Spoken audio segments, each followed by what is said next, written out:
ॐ अज्ञानतिमिरान्धस्य ज्ञानाञ्जनशलाकया चक्षुरुन्मिलितं येन तस्मै श्रीगुरवे नमः। वन्देऽहं श्रीगुरो श्रीयुत्पदकमलं श्रीगुरून् वैष्णवांश्च श्रीरूपं सागरजातं सहगण रघुनाथान्वितं तं सजीवम् साद्वैतं सावधूतं परिजन सहितं कृष्ण चैतन्य देवं श्री राधा कृष्ण पादान् सहगण ललिता श्री विशाखान्वितांश्च तमादिदेवं करुणानिधानं तमालवर्णं सुहितावतारम् अपार संसार समुद्र सेतुं भजामहे भागवत स्वरूपम्।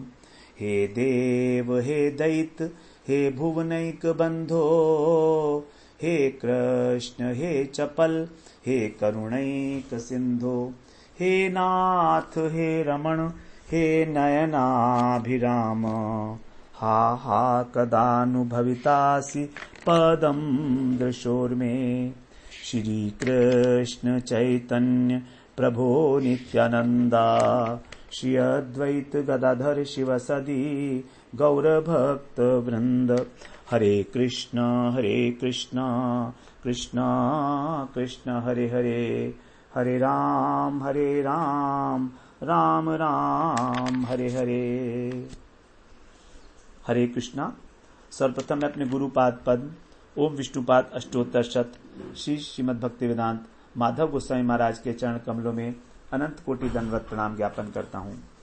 हम लोग श्रीमद् भागवत पुराण में गोप पत्नियों के द्वारा जो भगवान की स्तुति की जा रही है, गोप पत्नी नाग पत्नियों के द्वारा दशम स्कंद के 16वें अध्याय में, उसका हम लोग श्रवण कर रहे हैं। अनेक अनेक प्रकार के संबोधन भगवान को दिए हैं। यदि हम एक बार उनको श्रवण करना चाहें सभी संबोधनों को, तो इस प्रकार से बनते हैं। पहला संबोधन भगवान को दिया, अनेक संबोधन है भगवान के। पुरुषाय, महात्मन, भूतवासाय, भूताय, पराय, परमात्मने, ज्ञान विज्ञान निधये, ब्रह्मणे, अनंत शक्तये, अगुणाय, अविकाराय, प्राकृताय, कालाय, कालनाभाय, काल अवयव साक्षिणे, विश्वाय, तद्रूप दृष्टे, करते, विश्व हेतवे, भूत मातेन्द्रिय प्राण मनोबुद्धयाश्यात्मने, त्रिगुणे नाभिमानेन, और गुण स्वात्मानुभूतये, अनंताय, सूक्ष्माय, कूटस्थाय, विपश्चिते, नानावादानुरोधाय, वाच्यवाचक शक्तये, प्रमाण मूलाय, कवये, शास्त्र योनये, प्रवर्ताय, निवृताय, निगमाय, कृष्णाय, रामाय, वासुदेव सुताय, प्रद्युम्नाय, अनिरुद्धाय, सात्वताम पतये, गुण प्रदीपाय, गुणात्माच्छादनाय, गुणवृत्त्युपलक्षाय, गुणदृष्टे, स्वसंविदे, अव्याकृत विहाराय, सर्वव्याकृत सिद्धये, ऋषिकेश मुनये, मौनशीलिने, परावर गतिज्ञाय, सर्वाध्यक्षाय, अविश्वाय, विश्वाय, दृष्टे, हेतवे। ये सभी भगवान के संबोधन 48वें श्लोक तक दिए गए। तो यहां पर बताए हैं कि आप ही जो है प्रदीपाय, सभी गुणों को प्रकाशित करने वाले आप ही हैं। आपका जो मुख्य गुण है प्रेम वर्ष्यादि, तो ब्रह्मा जी को दिखा रहे हैं कि किस प्रकार आप अपनी मैया के गोपियों के वशीभूत हो जाते हैं। और कैसे दिखा रहे हैं? आप अपने गुणों को छिपाकर, जो आपके गुण हैं प्रेम वश्यता इत्यादि, उनको आप छिपा रहे हैं तो भी दिखा रहे हैं। तो ऐश्वर्य तो छिपा रखा है आपने मैया से, और अपने भक्त वात्सल्य गुण को दिखा रहे हैं। इस प्रकार से आपने ब्रह्मा जी को भी दिखाए अपने गुण। अनेक प्रकार के यहां पर संबोधन दिए गए हैं सब।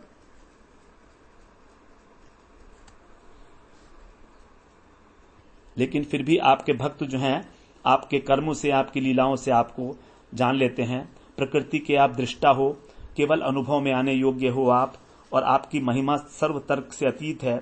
समस्त कार्यों के उत्पत्ति के हेतु हो आप। आपका साक्षात्कार नहीं किया जा सकता, लेकिन फिर भी आप सभी इंद्रियों के प्रवर्तक हो और ज्ञानी और योगी के लिए आप तो आत्माराम वृत्ति धारण करते हो, अर्थात मौन रहते हो।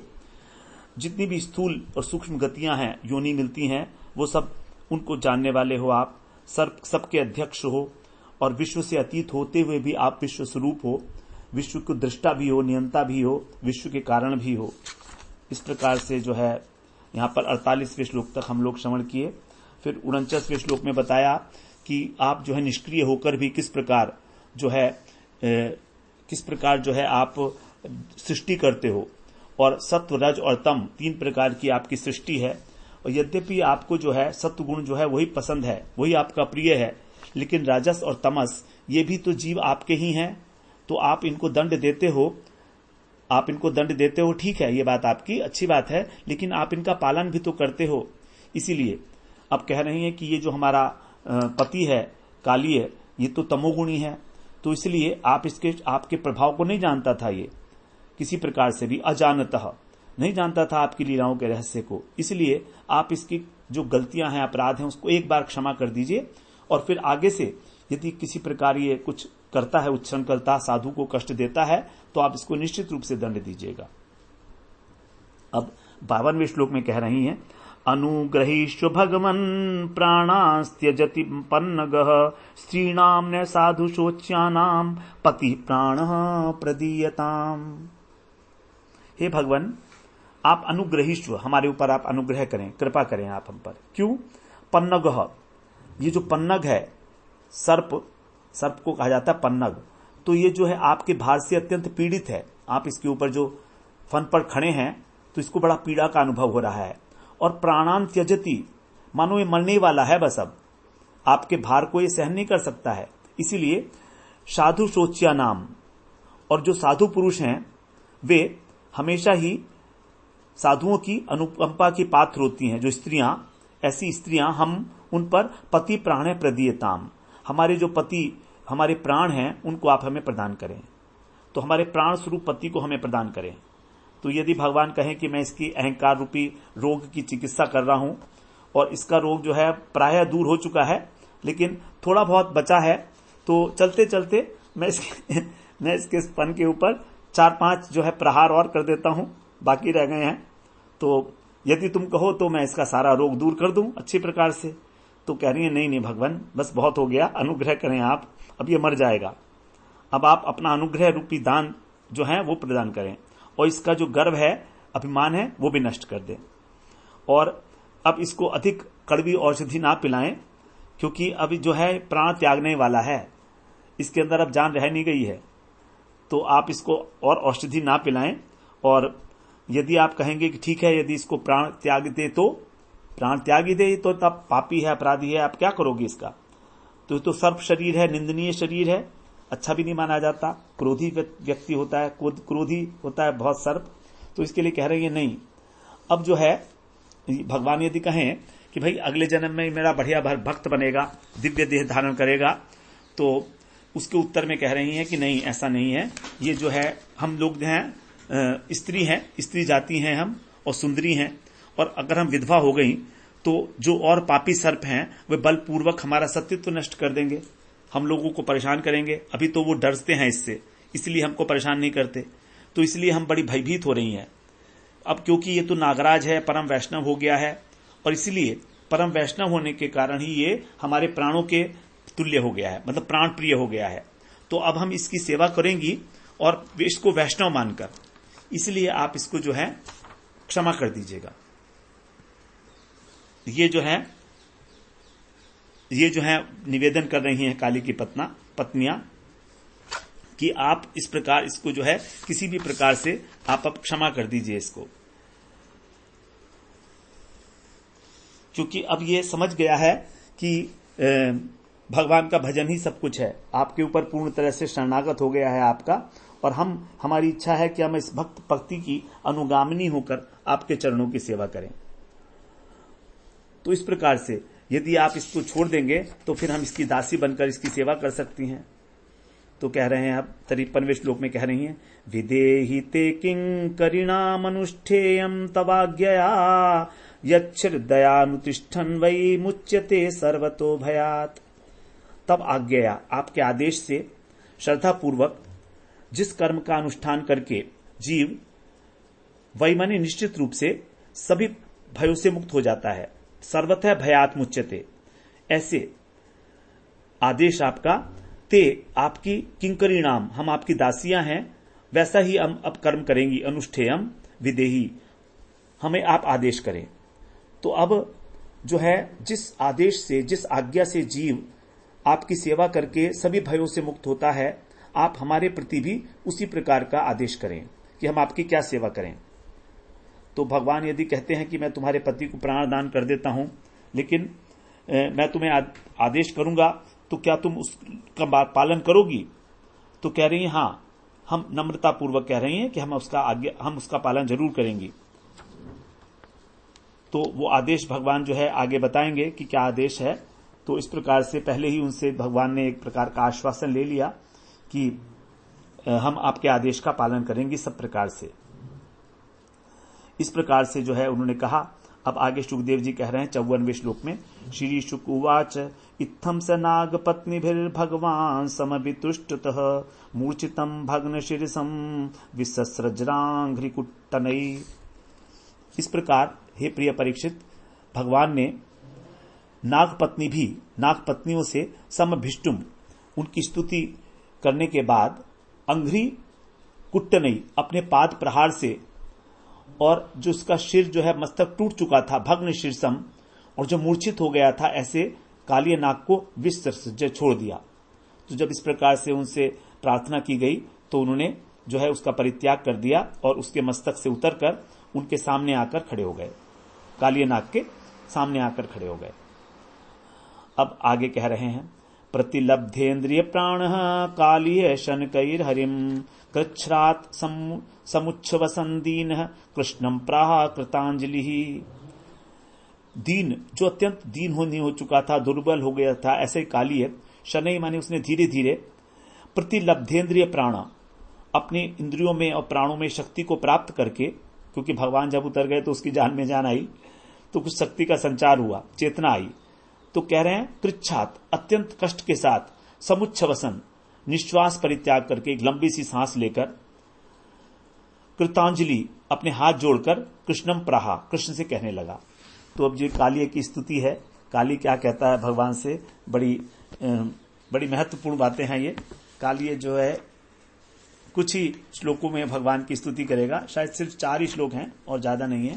तो इस प्रकार से हम लोग इसको श्रवण करते हैं। क्या कह रहे हैं कालिय जी? कह रहे हैं, कालिय उवाच वयम खला सहोत्पत्त्या तामसा दीर्घमन्यवः स्वभावो दुस्त्यजो नाथ लोकानाम यदसद्ग्रह। हे नाथ, वयम माने हम लोग, जो सर्प जाति के हैं, खला, जन्म से दुष्ट हैं, उत्पत्त्या, और जन्म से ही साथ में तामसा, हमारा तामसिक स्वभाव है, और दीर्घ मन्यवः, हम महाक्रोधी हैं, मन्यु माने क्रोध, लोका नाम, और प्राणियों का स्वभाव है यद असद्ग्रह, जो स्वभाव है वो दुराग्रह है। इस प्रकार से कोई भी अपने स्वभाव को नहीं छोड़ पाता, दुस्त्यज, तो हमारा जो स्वभाव होता है हम उसको नहीं छोड़ पाते। ये वास्तविकता है, जो जैसा है वो वैसा ही रहता है। यदि उसके लिए उसको अपना स्वभाव को छोड़ना बड़ा कठिन होता है, चाहे भले विद्वान व्यक्ति हो, बहुत विद्वान हो तो भी। तो इस प्रकार से कह रहा है वो कि विद्वान लोग भी अपने स्वभाव को नहीं छोड़ पाते हैं, विद्वान लोग भी अपने स्वभाव को नहीं छोड़ पाते हैं। मैं तो केवल एक जो है सर्प हूं, फिर मैं इस तरह से क्या कर सकता हूं। तो जब भगवान उतर गए तो उसकी जीवनी शक्ति लौटी, अर्धनिमीलित नेत्रों से भगवान के चरणों की ओर देख रहा है। चरणों में झुक तो नहीं सका क्योंकि झुकने का सामर्थ्य नहीं था, इसलिए हाथ जोड़कर प्रणाम करके कह रहा है। बड़े आकार का एक सर्प था जिसने भगवान के शरीर को पूरा लपेटा था। तो कह रहे हैं कि इस प्रकार से वो भगवान के चरणों में प्रणाम नहीं कर पा रहा था अपने दैहिक बल के नष्ट हो जाने के कारण। तो अब यहां पर कह रहा है कि मैं जो हूं आपकी ही बनाया हुआ सृष्टि के अंतर्गत हूं, और बड़े बड़े विद्वान लोग भी अपने स्वभाव को नहीं छोड़ पाते, तो मैं कैसे छोड़ता। त्वया सृष्टम विदम विश्वम धातर गुण विसर्जनम नाना स्वभाव वीर्यो जो योनि बीजाशयाकृति। 57वां श्लोक। हे सृष्टिकर्ता धाता, त्वया माने आपके ही नाना स्वभाव, आपने ही सभी व्यक्तियों को स्वभाव, शक्ति, ओज, योनि, बीज, अंतःकरण और स्वभाव ये सब दिए हैं आपने। तो सभी जो है इनके कारण आपने इदम विश्वम सृष्टम, इस विश्व की सृष्टि की है। अनेक प्रकार के स्वभाव हैं, शक्ति है, बल है, योनियां हैं, आकृतियां हैं। तो जगत की सृष्टि जो है ऐसे हुई है। कोई शांत है, कोई उग्र है, कोई अधिक उग्र है। किसी के पास इंद्रिय शक्ति है, किसी के पास देह शक्ति है। इस प्रकार आपने विश्व की सृष्टि की है। वयं च तत्र भगवन् सर्पा जात्युर्मन्यवः कथं त्यजामस्त्वन्मायां दुस्त्यजाम मोहिता स्वयं। हे भगवान, सर्पा वयम, हम तो सर्प हैं, हम लोग सर्प हैं। जातु मन्यवः, जन्म से ही अतिशय क्रोधपरायण, मोहिता और मूढ़ चित्त हैं। तो इसलिए स्वयं कथम, किस प्रकार से हम अपने आप से ही जो आपकी माया है, दुस्त्यज माया है, दुरत्या माया है, उसको कैसे त्याग सकते हैं। तो हमारा चित्त तो माया से हमेशा मोहित ही है, क्योंकि हम तामसिक हैं, क्रोधी हैं। तो इस प्रकार से हम कैसे आपकी माया से मुक्त हो सकते थे, आप बताएं। भगवान से पूछ रहा है। हम तो वैसे ही किया जैसे आपने हमें बनाया था। 59वें श्लोक में बोलते हैं, अभी कालिया बोल रहा है, चौथा श्लोक है। भवान ही कारणम तत्र सर्वज्ञो जगदीश्वरः अनुग्रहम निग्रहम वा मन्यसे तद्विदेहिनः। यहां पर अब कह रहा है तत्र, इसलिए इस माया को परित्याग करने के विषय में सर्वज्ञ, आप सर्वज्ञ हैं, आप जगदीश्वर हैं और आप ही एकमात्र कारण हैं। तो यदि मैं आपकी माया से मुक्त नहीं हो पा रहा हूं तो इसके कारण आप हैं, क्योंकि आपने हमें बनाए तमोगुणी है। क्या करें हम।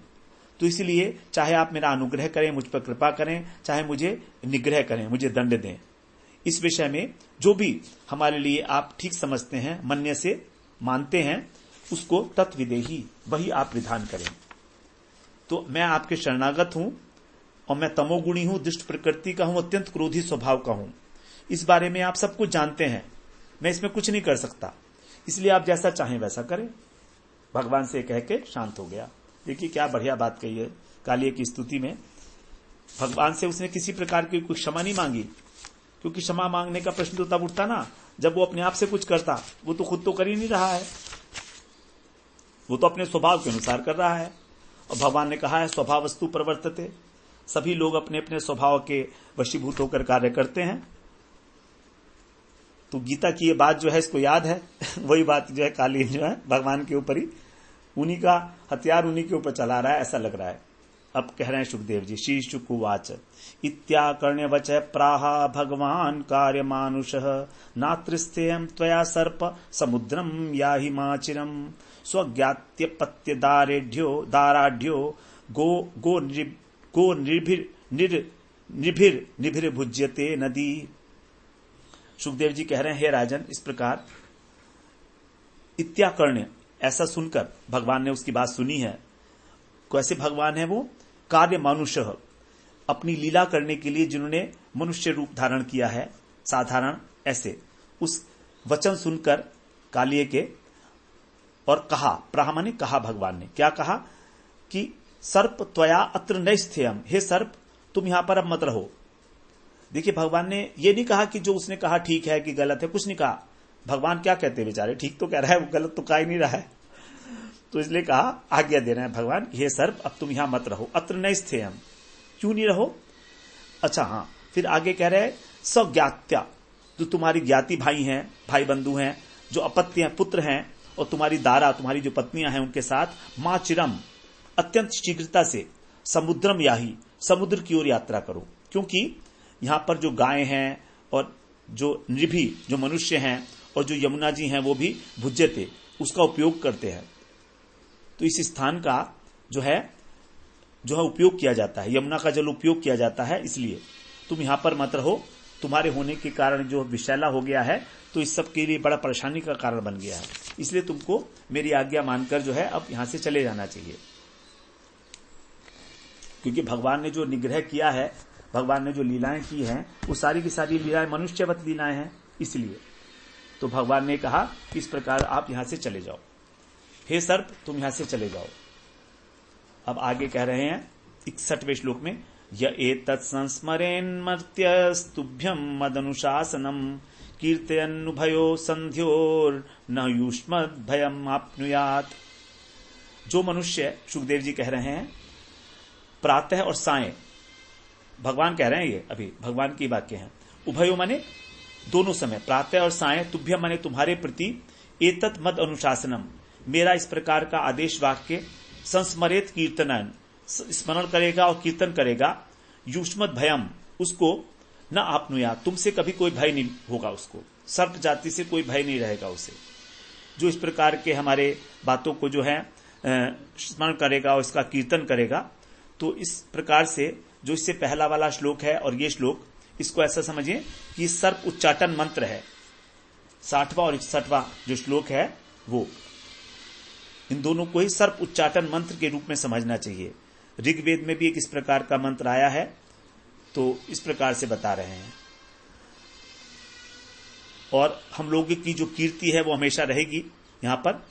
अब 62वें श्लोक में कह रहे हैं, योस्मिन् स्नात्वा मदा क्रीडे देवादिस्तर्पये जलै उपोष्य माम स्मरन् अर्चेत सर्व पापै प्रमुच्यते। भगवान कह रहे हैं यहां पर कि यह अस्मिन् मदा क्रीडे, ये जो स्थान है अब क्या हो गया है, मेरा क्रीड़ा का स्थान हो गया है। तो इसलिए इस हृदय में स्नात्वा स्नान करके, जलई जल के द्वारा जो देवताओं को, ऋषियों को, पितरों को, मनुष्यों को तर्पण करेगा, उपोष्य माने उपवास करके, फिर माम स्मरण अर्चित मेरा स्मरण करेगा, मेरा अर्चन करेगा, वह सर्व पापै प्रमुच्यते सब प्रकार के पापों से मुक्त हो जाएगा। तो यहां पर बता रहे हैं भगवान कि इसलिए भी भगवान ने यहां से भेजा उसको कि तुम यहां से चले जाओ। अब यहां पर जो है सब प्रकार की पूजा अर्चना होगी और सभी लोगों के लिए ये जो है स्थान होगा जहां से वो तर्पण करके अपने पापों से मुक्त हो सके, क्योंकि यदि तुम यहां रहोगे तो ये संभव ही नहीं हो पाएगा, इसीलिए तुमको यहां से जाना होगा। अब आगे 63वें श्लोक में कह रहे हैं, द्वीपम रमणकम हित्वा हृदमेततोपाश्रितः यद्भयात् स सुपर्णस्त्वाम नाद्यान् मत्पादलांछितम्। जिस गरुड़ के भय से, यत भयात, जिस गरुड़ के भय से तुमने रमणक द्वीप में हित्वा, अपना जो रमणक द्वीप है, क्योंकि रमणक द्वीप में सभी जो हैं रहते हैं, सर्प लोग जो हैं वो वहां पर रहते हैं, तो तुम उसको छोड़कर तुम जो यहां पर आए थे, इदम उपाश्रित्य, इस हृद का तुमने आश्रय लिया था, उस उपाश्रित सह माने वह, सुपर्ण माने गरुड़, न अद्यात अब, अद्य माने अब, तुम्हारे मस्तक के ऊपर मत पाद लांछितम मेरा चरण चिन्ह देखकर तुम्हें कभी नहीं खाएगा। अद्यात, अद्यात माने खाना, तो अब नहीं खाएगा वो तुमको, क्योंकि गरुड़ से उनको बड़ा डर था। गरुड़ के डर से छोड़कर ही वो काली दह में आकर निवास किया था, क्योंकि गरुड़ को यमुना जी में काली दह के पास आना जो है वो सौबरी ऋषि के शाप के द्वारा वो संभव नहीं था, इसलिए उनसे बचने के लिए ही इसने इस प्रकार का आश्रय लिया था। तो क्योंकि अब तुमने मेरे चरण को धारण किया है अपने सर पर, तो तुम्हारा हृदय पवित्र हो गया है, तुम सभी कर्म फल से मुक्त हो गए हो और तुम अब वैष्णव हो गए हो, मैंने तुमको स्वीकार कर लिया है। तो इस प्रकार से, और मैं जिसको दंड देता हूं तो उसको दंड देने का साहस और कोई नहीं कर सकता। यदि मैंने तुमको दंड दे दिया तुम्हारे कर्मों का, तो फिर तुम्हें कोई दंड नहीं दे सकता। तो मेरे दंड देने पर जीव सभी प्रकार के दंडों से मुक्त हो जाता है। देखिए कितनी बड़ी बात है भगवान की। यदि भगवान हमें दंड दें तो बहुत ही अच्छी बात है, फिर हमें कोई दंड नहीं मिलेगा, यमराज भी वो हमें दंड नहीं दे सकता, क्योंकि अब हम फिर भगवान के आ गए ना उसमें कंट्रोल में। इस प्रकार से तो भगवान कह रहे हैं मैंने तुम्हारे मस्तक पर दृढ़ नृत्य किया है, तो मेरे पद चिन्ह अंकित हैं तुम्हारे मस्तक पर। अब गरुड़ जी देखेंगे तो तुमसे कैसे शत्रुता करेंगे, बल्कि वो अब तुमको भक्त मानकर तुम्हारे साथ मित्रता करेंगे।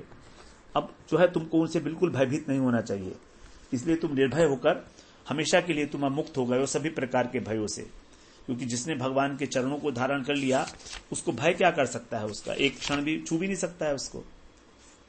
अब आगे कह रहे हैं सुखदेव जी, श्री ऋषि उवाच मुक्तो भगवता राजन कृष्णेनाद्भुत कर्मणा तम पूजयामास मुदा नागपत्न्यश्च सादरम। सुखदेव जी कह रहे हैं, हे राजन, अद्भुत कर्मणा, भगवान कैसे हैं, बड़ी अद्भुत लीलाएं करने वाले। ऐसे भगवान श्री कृष्ण जो है नागपत्नियों के द्वारा मुदा माने आनंद के साथ उन कालिये नाग और नागपत्नियों ने बड़े आदर के साथ उनकी पूजा की। सादरम तम पूजया मास है, अत्यंत आदर पूर्वक भगवान की जो है पूजा की है। तो देखिए भगवान की क्या लीलाएं हैं अद्भुत, कि जो कालिये में जो लांग रह रहा था उसकी गरुड़ से रक्षा हो गई और सब प्रकार से उसका कल्याण कर दिया। तो यही है भगवान के नाम कृष्ण का। कृष्ण माने आकर्षण और नाम माने आनंद देना। और कालिये की जो भक्ति हैं, जो पत्नियां थी, उनके अनुरोध से उसके अपराध को भी दूर कर दिया और उसको जो है फिर अपने जो उसको वैष्णव अपराध हुआ था गरुड़ जी के प्रति वो भी दूर कर दिया अपने आकर्षण से। अब 65, 66, 67 तीन श्लोक है, इसको हम एक साथ करेंगे। कैसे उसकी पूजा की है यहां वो बताया जा रहा है। दिव्यांबर सृगमणि भी परार्धैरपि भूषणै दिव्य गंधानुलेपश्च महत्योत्पलमायया पूजयित्वा जगन्नाथं प्रसाद्य गरुध्वजं ततः प्रीतोऽभ्यनुज्ञातः परिक्रम्याभिवन्द्यतं सकलत्र सुहृत्पुत्रो द्वीपमब्धेर्जगामः तदैव सामृत जला यमुना निर्विषाभवत् अनुग्रहात् भगवतः क्रीडा मानुष रूपिणः। 67, 65, 66 और 67 ये 3 श्लोक हैं, एक साथ हैं, तो इसको हम लोग श्रवण कर लेते हैं। इसका क्या अर्थ है। 65वें श्लोक में कह रहे हैं एवं अद्भुतम कर्मणा, नहीं 65 में कह रहे हैं दिव्य अंबर, जो दिव्य वस्त्र, स्रक माने माला, मणियों की माला, परार्धेय और बहुमूल्य भूषण आभूषणों से, दिव्य गंध और दिव्य सुगंधित अंगराग से अनुलेपई, और महत्या उत्पल मालया और भारी कमलों की माला से, बड़ी भारी थी वो कमलों की माला जो है बहुत बड़ी माला थी उससे, तम जगन्नाथम उन जगन्नाथ भगवान का जो कौन है गरुड़ ध्वज अर्थात गरुड़ के ऊपर जो विराजमान रहते हैं ऐसे भगवान जगन्नाथ, उनकी पूजा करके प्रसाद्य उनकी प्रसन्नता का विधान करके तत्प्रीतः तब प्रसन्न होकर संतुष्ट होकर और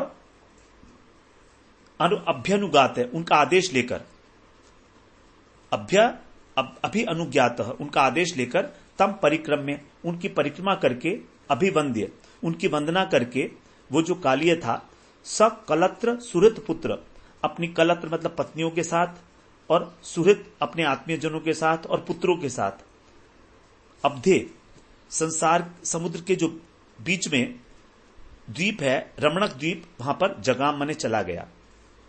इस प्रकार तदा माने उस समय, तब क्रीड़ा मानुष रूपिण है जो क्रीड़ा करने के लिए मनुष्य का विग्रह धारण किए हैं ऐसे भगवान, अनुग्रहात उनके अनुग्रह से, सा यमुना उस यमुना का जो जल था वो निर्विषा विषहीन हो गया और अमृत जला अभवत, वो यमुना जी अमृत तुल्य बन गई। तो यमुना जी का जो जल है वो अमृत के समान हो गया।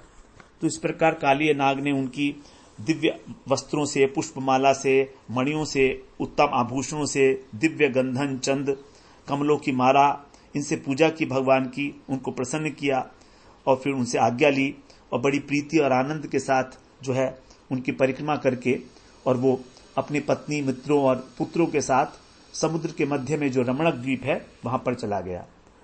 तब से भगवान कृष्ण के अनुग्रह से यमुना जी को जो जल था वो विषहीन हो गया और अमृत के समान हो गया। तो बड़े आदर के साथ, सादरम, कैसे उसका आदर किया है, भगवान का किस प्रकार से आदर किया है। तो ये जो देखिए, जो दुष्टता की चरम सीमा थी कालिये के अंदर, वो भी भगवान की कृपा से जो परम पूजा में परिवर्तित हो गई। तो ये है भगवान के चरणों का प्रभाव, चरण चिन्ह का प्रभाव। जिसने अपने हृदय में, अपने जीवन में भगवान के चरण चिन्हों को स्वीकार किया है, यद्यपि वो सब प्रकार से विषैला है, तमोगुण से उत्पन्न हुआ है, क्रोधी स्वभाव है, तो भी उसका ये मन हो रहा है कि मैं अपने भगवान का सुंदर से सुंदर श्रृंगार करूं चंदन से। तो इस प्रकार से भगवान को जो है दिव्य सिंहासन पर बिठाया। फिर भगवान भी जैसे जैसे कहा गया उनसे, उस प्रकार से उसकी सभी अभिलाषाओं की पूरी की। तो यहां पर मणि का अर्थ बता रहे हैं कौस्तुभ मणि, क्योंकि कृष्ण के आविर्भाव के समय जो कौस्तुभ मणि थी वो उनके पक्षस्थल में थी। तो पहले बताया गया है कि नरवत लीला में, विशेषकर ये तो माधुर्य लीला है, तो इसमें कोई बाधा ना हो, तो इस आशंका से वो मणि अलक्षित रूप से भगवान की इच्छा से ही कालिय नाग के कोषागार में चली गई थी।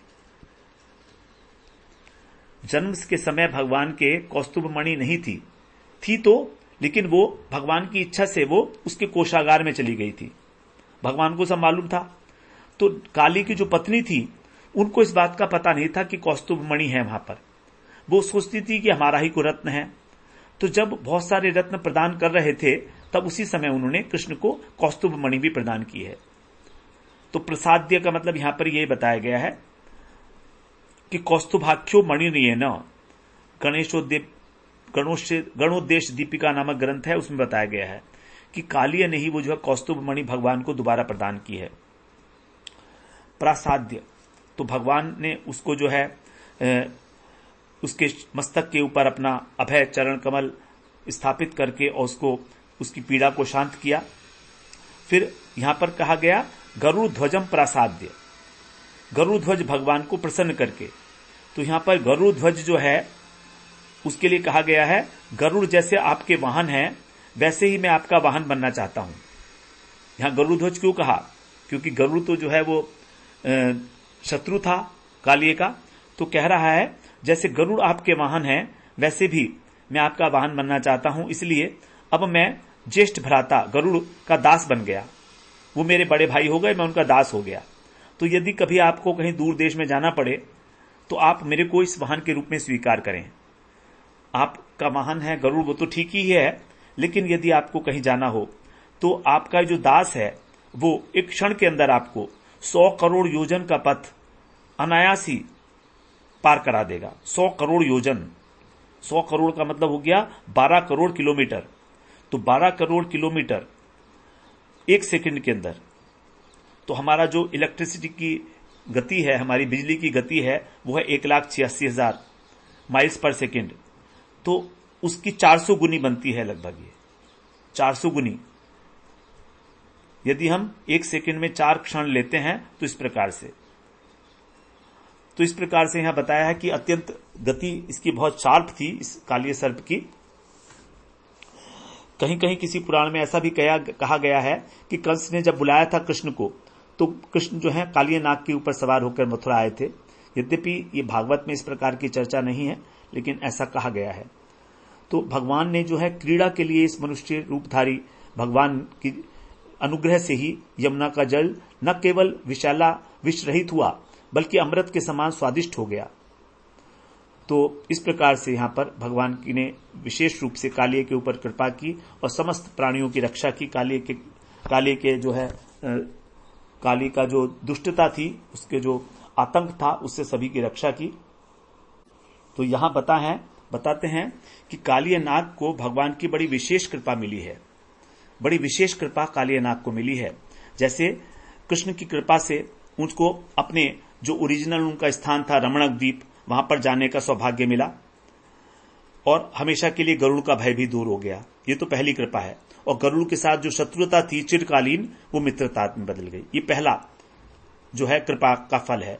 दूसरा फल यह है कि जो कालिय भगवान से विमुख था और सभी के द्वारा तिरस्कृत था, गरुड़ इत्यादि के द्वारा, वही कृष्ण की कृपा से जब कृष्ण ने उसके मस्तक के ऊपर अपने पदचिन्ह स्थापित किए तो सबका पूज्य बन गया।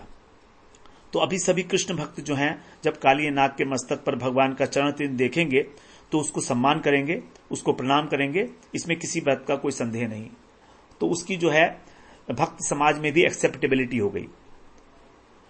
तो तीसरी बात, ब्रह्मा आदि देवता भगवान के जिन चरण कमलों की सेवा करने के लिए लालायित रहते हैं, लक्ष्मी जी जिनके चरण रज की अभिलाषा करती हैं, कृष्ण के चरण रज की तीव्र तपस्या की है तो भी उनको चरण नहीं मिल पाई, लेकिन इस कालिय को अत्यंत सहजता के साथ उस चरणों को धारण करने का सौभाग्य मिला और इसके सैकड़ों फन भगवान के चरणों में जो रज थी उससे अभिषिक्त हो गए। तो जिसको हम कहते हैं कि रजोभिषेकम अर्थात रज से स्नान करना। तो यहां पर कालिय ही एक ऐसा था जिसने भगवान की चरण रज में स्नान किया, रजोभिषेकम। चौथा कृतार्थता का बता रहे हैं कि ब्रह्मा इत्यादि जो देवता गण हैं उन्होंने कृष्ण की जो आदेश वाणी थी उसको प्रत्यक्ष रूप में नहीं सुना था, कृष्ण का आदेश कभी भी, केवल शास्त्र वचनों के रूप में कृष्ण की आदेश वाणी का उन्होंने पालन किया था। लेकिन यहां पर भगवान ने कालिय को साक्षात आदेश दिया है, मात्र स्थेयम त्वया सर्प, अर्थात तुम यहां पर मत रहो, मां स्थेयम, तुम यहां पर मत रहो, यहां से चले जाओ। तो ये स्पष्ट आदेश था कालिय को। तो इस प्रकार भगवान के साक्षात वचनामृत का माधुर्य आस्वादन करना ये ब्रह्मा जी के भाग्य में भी नहीं था, क्योंकि ब्रह्मा जी से भगवान ने एक शब्द भी नहीं बोला था, कोई आज्ञा नहीं दी थी, केवल मौन सम्मति के द्वारा ही अपना कृपा कर दी थी उनके ऊपर और उसी को ब्रह्मा जी ने जो है अपनी स्वीकृति मानकर और कृतार्थ अनुभव किया था, ब्रह्मलोक में चले गए थे। तो ब्रह्मा जी अपने चारों मुखों से भगवान की स्तुति गान किए थे 40 श्लोकों में, और यहां पर कालिय ने केवल 4 श्लोक बोले हैं और वो भी भगवान की स्तुति नहीं है। उसके अंदर भी उसने यही बताया कि मेरा कोई ज्यादा अपराध नहीं है, मेरा तो स्वभाव भी ऐसा है, मैं क्या करूं। कोई स्तुति नहीं की भगवान की उसने, नमस्तुभ्यम कहीं नहीं कहा। ठीक है, काली की पत्नी ने बहुत अच्छी स्तुति की थी, वो तो उसमें तो कोई डाउट ही नहीं है।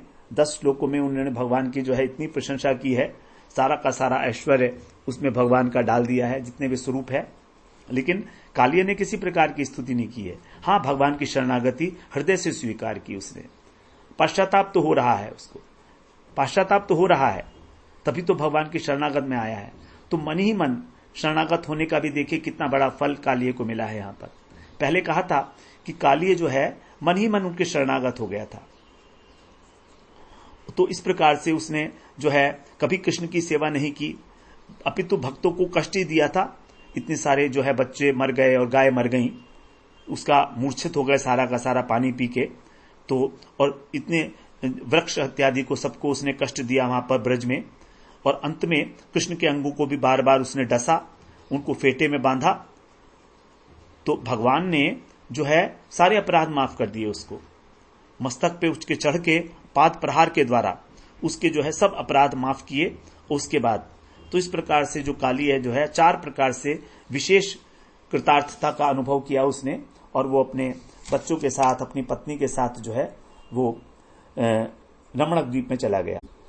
तो कालिय के अंग के अंदर जो वेदना हो रही थी, जो उसका शरीर बिल्कुल टूट रहा था अंग प्रत्यंग, वो तो भगवान के कर कमल के स्पर्श से ही जो है दूर हो गया था जब उसने शरणागत ले लिया था।